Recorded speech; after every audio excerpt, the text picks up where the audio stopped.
Today is Thursday the 12th of January.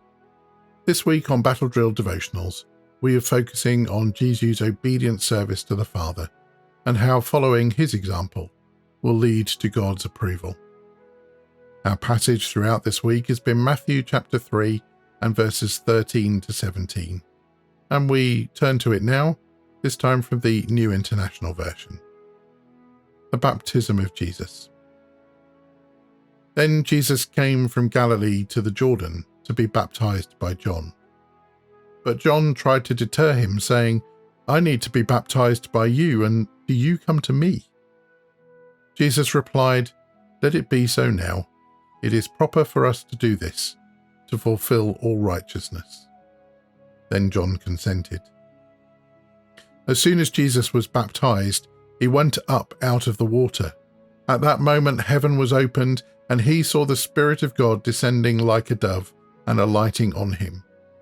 And a voice from heaven said, "This is my Son, whom I love.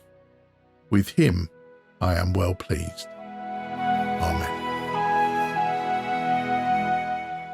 It sometimes seems that the height of ambition in our society is to simply acquire as much as we can, to live a comfortable and enjoyable life, surrounded by our possessions and basking in our status.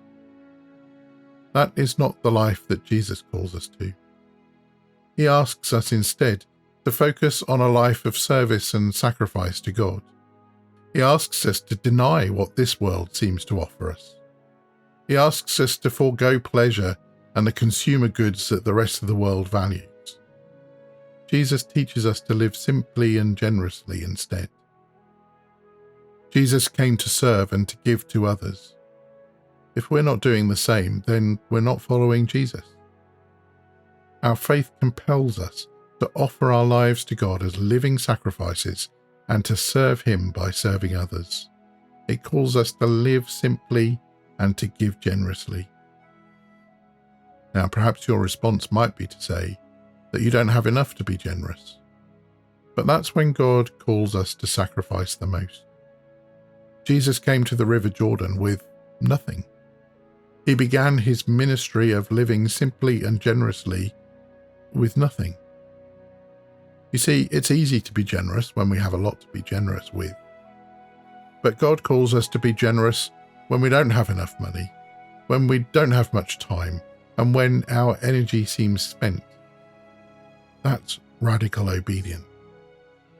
Will you make that your ambition today? As you think about that question, this question might also help you go a little deeper. In what ways are you generous with your money, your time, and your energy? I hope to see you again soon for another battle drill.